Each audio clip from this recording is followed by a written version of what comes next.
Hi, I'm Steve Borey, author of the American Casino Guide.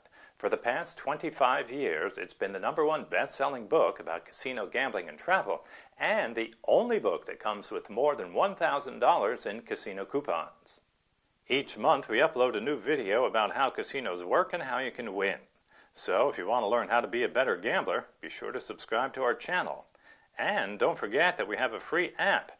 Just search for American Casino Guide in the App Store or Google Play Store to download it to get details on all U.S. casinos, plus tips for playing and free casino coupons. I'm going to discuss 10 specific hands and how they're played in the game 9-6 jacks or better. These 10 hands will also be played identically for 8-5 jacks or better, as well as for 8-5 bonus poker. Make certain that the pay schedule for 9-6 jacks or better is the one that you see. In addition, make sure if you're playing 8-5 jacks or better or 8-5 bonus poker that that schedule is the correct one as well. If the hand you're dealt is unsuited, open-ended straight, such as 4, 5, 6, 7, 7, you would opt to choose the pair of sevens instead of the open-ended straight. There is, however, one exception. The exception is if, for example, you're dealt unsuited, 10, jack, queen, king, 10. Instead of holding the pair of tens, the non-paying pair, you would hold 10, jack, queen, king, unsuited, because you could back into a paying pair. That is the only exception to that rule. If you have the option between holding a 4-card flush or a non-paying pair, you will always, with no exceptions, hold the 4-card flush instead of the non-paying pair. For example, if you have the 2, 5, 7, 8 of spades and another 2, instead of holding the pair of 2s, you would hold the 4 spades. That is always going to be the case. If you're dealt a flush, but you have 4 cards to a royal flush, you always hold 4 cards to the royal flush instead of the dealt flush. The adage that some people will throw at you, never throw away a winning hand, is not true in this instance. The same is true if you're dealt a straight, but 4 to a royal flush. You always go for the royal flush. Hold the 4 cards to the royal. If you have an option between 4 cards to a straight flush versus the dealt straight, you will always hold the dealt straight. The 250 coin payout, should you draw the straight flush, doesn't compensate for the coins that you would have lost. If you have the option between holding a 5-card dealt flush or 4 to an open-ended straight flush, always hold the flush. Remember, a flush returns 30 coins with a 5-coin wager, and it's not worth it to go for the 250 coins for the straight flush. Hold the flush. If you're dealt a low pair versus 3 high cards, unsuited, you always hold the low pair. If you have the option between 4 to an inside straight versus 3 high cards, say unsuited 9, jack, queen, king, you would hold 4 to the inside straight instead of the 3 high cards. Now, if you have 3 to a royal as the 3 high cards, of course you would hold 3 to the royal. Where it gets a little tricky is if 2 of the 3 are to the royal and they're in any jack, king, queen combo. So if you have, say, a jack of hearts and a queen of hearts, you would hold those 2 to the royal instead of 4 to the inside straight. If 10 is one of the 2 to the royal, then you would hold 4 to the inside straight instead.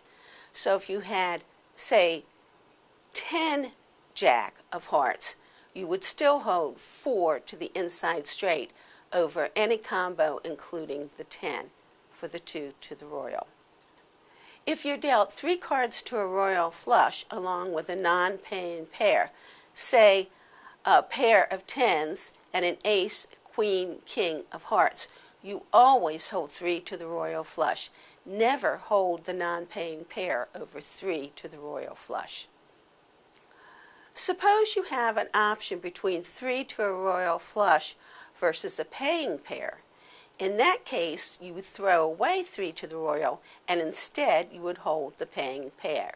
For example, if you have ace, queen, king of hearts versus a pair of kings, you would hold the pair of kings instead of 3 to the royal flush. You need to make certain that you're clear that this does not hold true when you have a progressive royal. When the progressive royal gets to a certain number of coins, then you would go for 3 to the royal flush instead of the paying pair. If you have to choose between 3 to a straight flush versus 4 to an open-ended straight, always opt to hold 4 to the open-ended straight. For example, if you have 5 of hearts, 6 of hearts, 7 of hearts, 8 of clubs, you would hold those instead of 5 of hearts, 6 of hearts, 7 of hearts. Hold 4 to the open-ended straight, not 3 to the straight flush. Make sure you understand that's 3 to the straight flush. It is not 3 to a royal flush. 3 to the royal flush, of course you would hold 3 to the royal flush. If you have to choose between 3 to the straight flush versus 2 unsuited high cards, you will opt to hold 3 to the straight flush if it has 0 or 1 gap.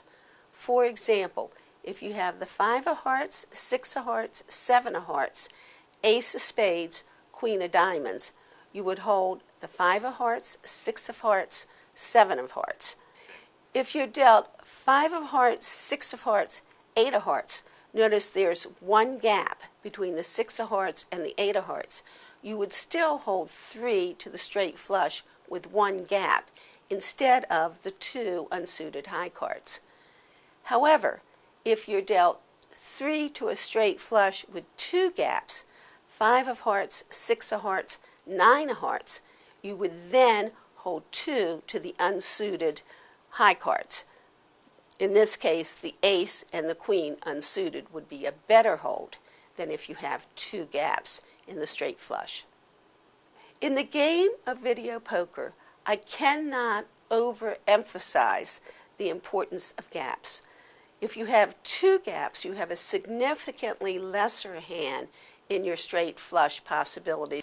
And if you have 1 gap, it's not as good as 0 gaps or consecutive cards. This is true not only for 9-6 jacks or better, but it's also true for deuces wild games. Very important when playing video poker to note the number of gaps between cards in a straight flush. If you want to know more about me and my work, I've written a book. It's called The Video Poker Edge, and it's written with Square One Publishing House. You'll find it on Amazon.com and at major bookstores. I also write columns for Midwest Gaming and Travel and Southern Gaming. You will see my work in the American Casino Guide as well. Don't forget that you can see more of our educational gambling videos on our YouTube channel. Just go to youtube.com/American Casino Guide.